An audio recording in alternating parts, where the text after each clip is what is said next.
pajamas. I took an hour nap this afternoon.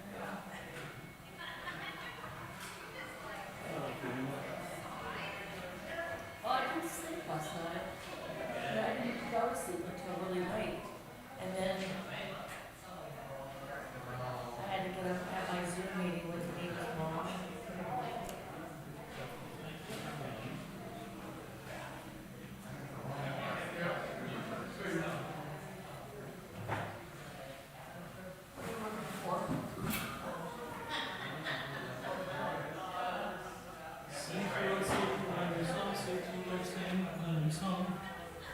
I'm looking for that. I can't find it because I need something for after Easter. I mean, I literally can't find it. It's not in my music at home. It's not in any of my boxes. Look over here. I mean, I might have one copy. One copy is all I need. It's not scanned on my computer, which is really weird. It's good to be in there.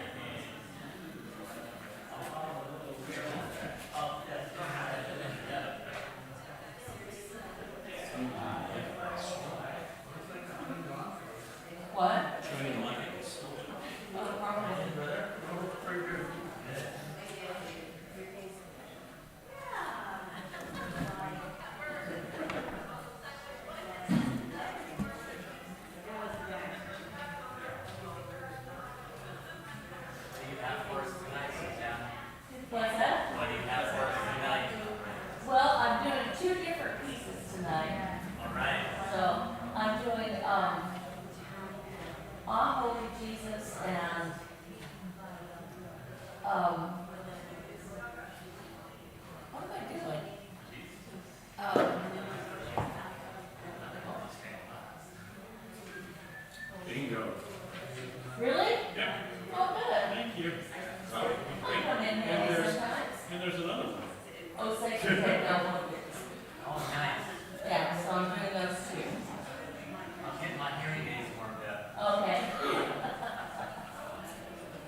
so I didn't play anymore, so.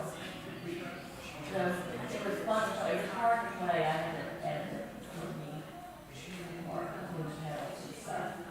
Big and loud and exciting.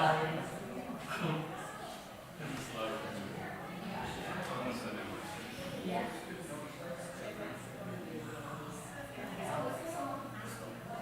I think so.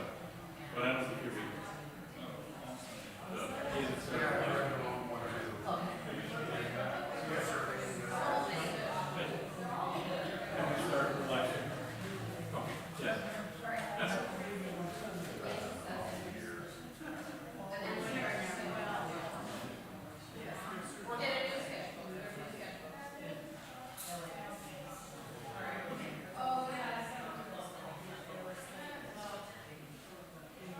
Before we begin, you might want to check and make sure that you have the Holden evening prayer and not Palm Sunday. I think you got a little mixed up. Do you have Palm Sunday? You have good. You're good. I think Joyce was getting ready for Palm Sunday and started setting it up. So we are ready. Okay, you got it now. You ready now. All right. Oh, this is the long reading. Yeah. You can do it now. You can. You can do it. Of course we do. Good evening. Welcome to the final installment of our truly wonderful Lenten midweek dinner and worship evenings. Huge thank you for our dinner this evening. I think they might be in the kitchen or somewhere, but that was delicious. And thank you all for coming out. And thanks for everybody who has been providing those meals throughout this season. Before we get started this evening, just a few things I want to bring up that we have coming up. For one, back on that table that you may have seen coming into the sanctuary, there is like a translucent paper and some scissors over there. And so what I'd like for folks to do starting tonight and on Sunday and Lisa's holding it up and waving some in the air. So we're going to be doing throughout Holy Week and starting now is cutting out some like Matisse-inspired shapes or Holy Spirit-inspired shapes. I've seen some hearts and some crosses and some doves and some flowers and some who knows what's in there. Just cut out some really interesting shape and then drop it in that cardboard box right there, and something will come of it on Easter. We'll see. So that is that. Palm Sunday is this Sunday. We have worship at a regular time of 10 a.m. We're going to be starting outside in the parking lot with our palm branches, although for those who need to start inside the sanctuary, there will be, the sound will come through the speakers from outside, or it should. So that is an option. And then we are going to have the special treat of a lot of our youth and young adults reading for us the Passion from Matthew's Gospel during the service. So that is going to be a really great thing as well for that service. Then we have Maundy Thursday service next week. So there's no Wednesday service next week. This is the last one. Maundy Thursday is at 7 p.m. and that will be a service with communion that then concludes with the stripping of the altar. And then Good Friday, this year we are going to be doing something different for Good Friday. We'll have a service that is structured around the Stations of the Cross. As we talked about a little bit, and maybe if you've been looking at the Matisse devotional, Henry Matisse did a piece, he did the Stations of the Cross in a chapel in France. So sort of inspired by that, we're going to be reading those Stations of the Cross and having like songs or prayers between the stations. So that will be worship on Friday at 7 o'clock. And then Easter, our service times are different than usual. We will have worship at 9 and worship at 11. Those services will be essentially the same. So you can pick, or you can go to both. That's also perfectly acceptable. 9 and 11. And in between at 10 o'clock, there will be a potluck brunch outside, hopefully in the courtyard. It looks like there's rain in the forecast, but hopefully not for Easter. But we'll have a potluck brunch, and we'll have an Easter egg hunt for the kids in 5th grade and below. So it will be a lot of fun. We have a lot going on, a lot of good fun on Easter, and a lot of good opportunities in Holy Week to take that time to continue to mark these sacred moments and these special days. So those are all of the important things I needed to convey to you before we begin. Let's go ahead and start.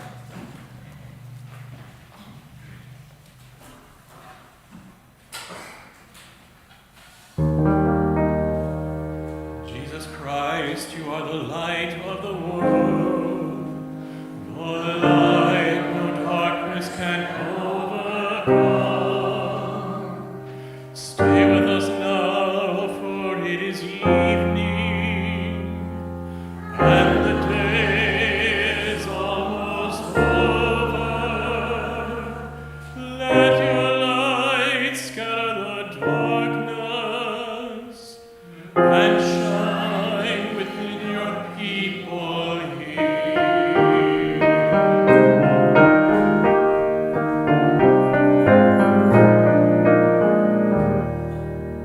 Joyous light of heavenly glory, loving glow of God's one face, you who sing creation's story, shine on every land and grace. Let evening falls around us, we shall raise a song to you. God of daybreak, God of shadows, come and light our hearts anew. In the stars that grace the darkness, in the blazing sun of dawn, in the light of peace and wisdom, we can hear your quiet song. Oh, but fills the night with wonder, love that warms the weary soul. Loving hearts, all chains asunder, set us free and make us whole. You make our heaven's splendor, every dancing star of light. Make us shine with gentle justice. Let us each reflect your light. Mighty God of creation, gentle Christ who lights our way. Loving Spirit of salvation, lead us on to endless day.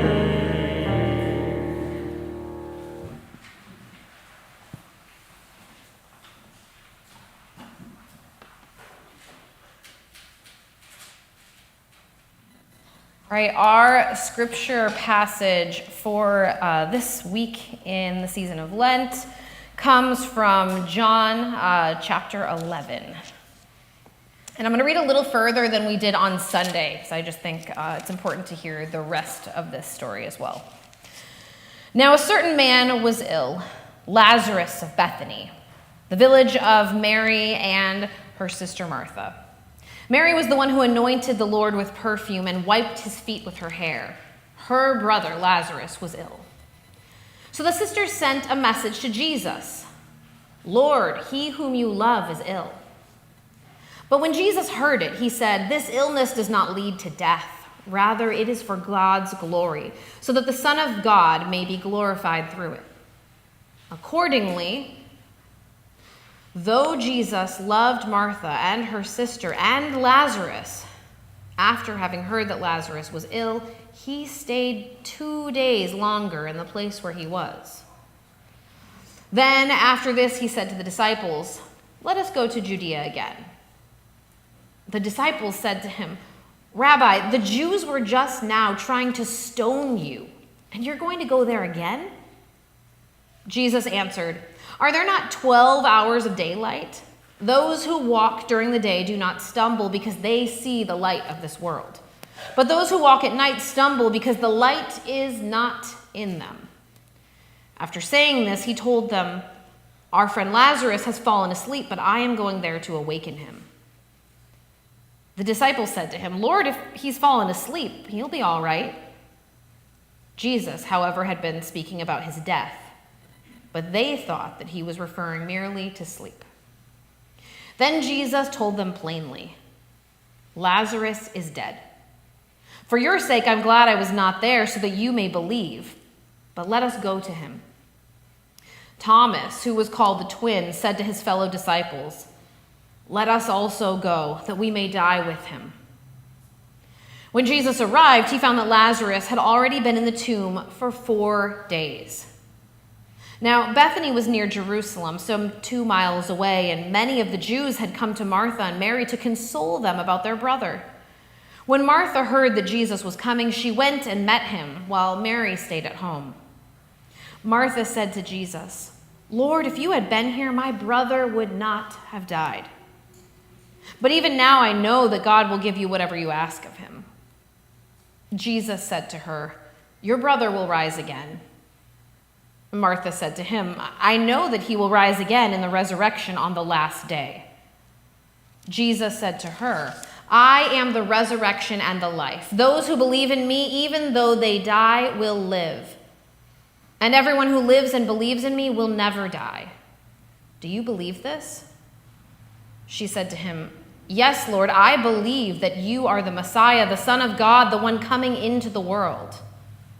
When she had said this, she went back and called her sister Mary and told her privately, "The teacher is here and is calling for you." And when she heard it, she got up and went quickly to him. Now Jesus had not yet come to the village, but was still at the place where Martha had met him. The Jews who were at the house with her, consoling her, saw Mary get up quickly and go out. They followed her because they thought that she was going to the tomb to weep there. When Mary came to where Jesus was and saw him, she knelt at his feet and said to him, "Lord, if you had been here, my brother would not have died." When Jesus saw her weeping, and the Jews who were with her also weeping, he was greatly disturbed in spirit and deeply moved. He said, "Where have you laid him?" They said to him, "Lord, come and see." Jesus began to weep.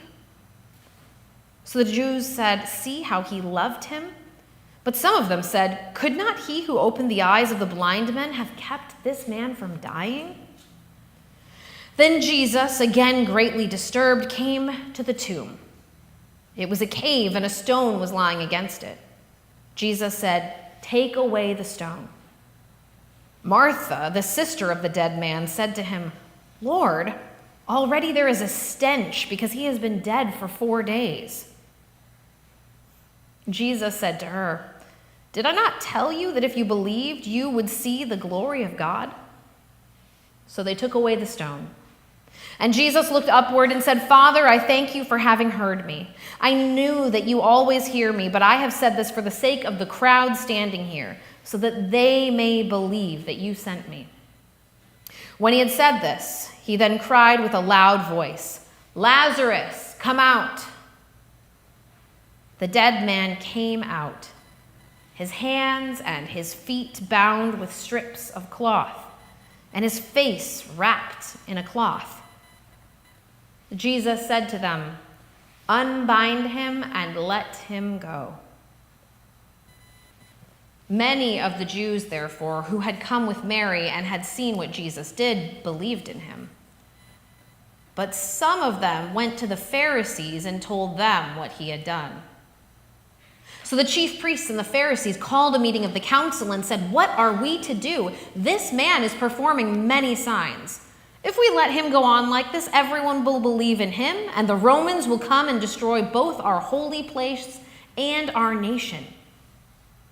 But one of them, Caiaphas, who was high priest that year, said to them, "You know nothing at all. You do not understand that it is better for you to have one man die for the people than to have the whole nation destroyed." He did not say this on his own, but being high priest that year, he prophesied that Jesus was about to die for the nation. And not for the nation only, but to gather into one the dispersed children of God. So from that day on, they planned to put him to death. Jesus therefore no longer walked about openly among the Jews, but went from there to a town called Ephraim in the region near the wilderness, and he remained there with the disciples. Now the Passover of the Jews was near, and many went up from the country to Jerusalem before the Passover to purify themselves. They were looking for Jesus, and they were asking one another as they stood in the temple, "What do you think? Surely he will not come to the festival, will he?" Now the chief priests and the Pharisees had given orders that anyone who knew where Jesus was should let them know, so that they might arrest him. The Gospel of the Lord.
Before we get to our drawing this evening, here's a little reflection from our Henry Matisse devotional. It says, in this story, Mary and Martha are deep in the wilderness of sadness and grief. Just the other day, their brother Lazarus was right there with them, alive and well, and now he has died. They're heartbroken, they're lonely, and when Jesus finally arrives, Mary confronts him with a version of an ancient question. Where is God in times of suffering and death? Lord, she says, if you had been here. It's good that Mary's question comes just before Holy Week, since Jesus' amazing answer can sink down into our bones before Good Friday. Lazarus, Jesus says, will rise again, for Jesus himself is the resurrection and the life. And this mysterious good news for Mary is also good news for all of us. When we suffer, when we feel overwhelmed with grief, and even when we die, God is there with us, both deeply moved and calling us back to life. Matisse did not create art in easy times. He lived through 2 world wars. He was displaced from his home by the threat of bombs falling out of the sky, and his beloved daughter was tortured and taken by the Gestapo, the Nazi secret police. Thankfully, she escaped when the train stalled on the way to a German prison camp. Matisse also struggled with poor health, especially later in life. How does someone create so much beauty in the midst of so much pain? Many of Matisse's paintings are full of vivid color, beauty, and joy, but he was also deeply moved by other emotions in his work. So they point out two paintings in the devotional that I don't have to show you, so you'll have to look those up. One we did look at Sunday if you were here for worship, but he painted these particular paintings during the year of the so-called Great War began. And it says, even as the shadows of violence closed in around him, he continued to create art that pictured the world through the emotions that deeply moved him. So there are some other things they would like us to ponder. So I'm going to read the discussion, and then there is a suggestion for something that you could draw. And you can feel free to either try this or try something else in your sketchbooks. But they want you to ponder when in your life you have felt the most sadness. Have you ever felt loss or grief? What did it feel like? What helped you feel better, and what didn't help? And what are some of the best things we can do for someone who is feeling sad? So here's the thing that you can think about trying to draw. Sometimes when we're sad or grieving, we put on a kind of mask for the outside world that hides what's going on inside.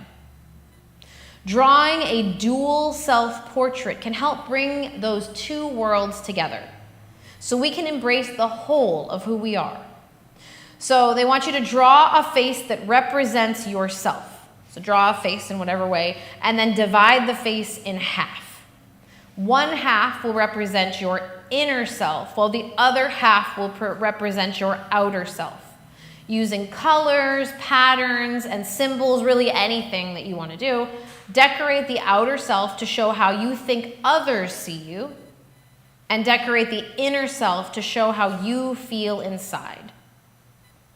And then reflect on how different your inner self might be or not be from your outer self. So we're going to go ahead and hear some music and have that time to write or sketch.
Jesus our God. Praise and thanks to you. May God, Creator, bless us and keep us. May Christ be ever light for our lives. May the Spirit of love be our guide and path for all our